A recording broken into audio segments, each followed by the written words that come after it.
Some school districts around the country have started to ban the use of Zoom for online learning from home during the coronavirus crisis because of growing concerns about security, and others are reassessing how and whether to use the teleconferencing platform.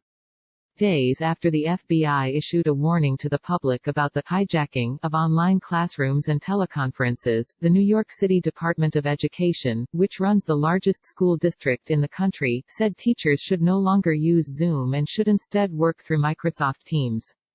Other school districts, too, have banned Zoom or are trying to beef up security around its use. Clark County Public Schools in Nevada said in a statement that it had decided to disable access to Zoom out of an abundance of caution due to instances of hacking that created unsafe environments for teachers and students, but that it was looking at options that might allow it to resume access. Zoom said in a new statement on Saturday. The FBI issued a warning to the public earlier this week about the hijacking of online classrooms and teleconferences after it received reports of disturbances by people shouting racist and threatening language and displaying hate messages. It said saboteurs were hacking into online meetings in a phenomenon now called Zoombombing, because Zoom has become the most popular teleconferencing choice for K-12 schools and colleges and universities during the pandemic. Concerns about online security have been rising as most of the nation has moved to online education, with school buildings closed to try to stem the spread of the novel coronavirus that has stopped public life around the world. Schools have rushed to put together online lessons and programs, sometimes without strict security filters. There have been numerous reports of intruders disrupting classes and school meetings, from elementary school to higher education.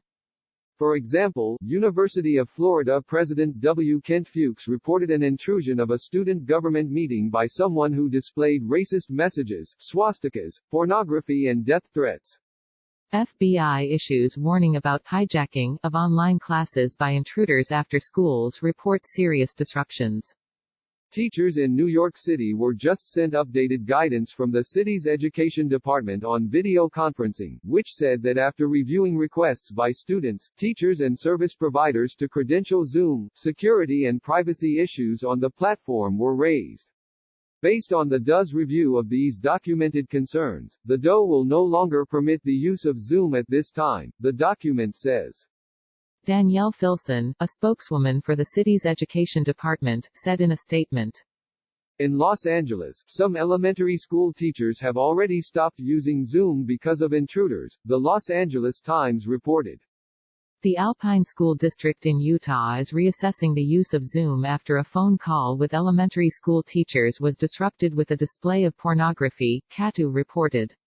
The principal, Kyle Hoops, apologized on Facebook, saying that he would in the future send out links via parent message and not share it publicly and will probably use a different platform, such as Google Meets. In the Edmonds School District in Washington state, officials have taken steps to tighten security around the use of Zoom and other online platforms. Linwood Today reported that teachers have been told to offer Zoom meeting information only in private forums, such as email, and participants to a Zoom meeting will not have to turn on video once they are in the meeting. On social media, some people are posting videos of classes they have hacked, and putting out calls for students to provide information on when classes are being held and how to log in. The Washington Post reported this week that thousands of personal Zoom videos have been left openly viewable on the web. SpaceX and NASA have both banned the use of Zoom because of security issues. Thousands of Zoom video calls left exposed on open web. Amelia Vance, Director of Youth and Education Privacy at the nonprofit Future of Privacy Forum, told my Post colleague Laura Meckler that there is now a lot of confusion about how to navigate the online world. When you have companies like Zoom announce they were going to make their products free and full for educators, a lot of people were very thankful, she said, and she heard from educators, districts and administrators who asked whether security was genuinely an issue. First and foremost, I've been pushing really hard on making sure that educators and administrators are using tools that were made for education, she said. There is a very complex legal landscape around student privacy, and products made for consumers generally, for offices, for adults are unlikely to comply with those laws. Asked about the situation, Zoom said in a statement, "This one because it's not something unique for them," she said, noting that internet trolls are nothing new. She also said that Zoom had originally made it easy for those abusing the platforms to do so, but now the company appears to be moving to address security issues.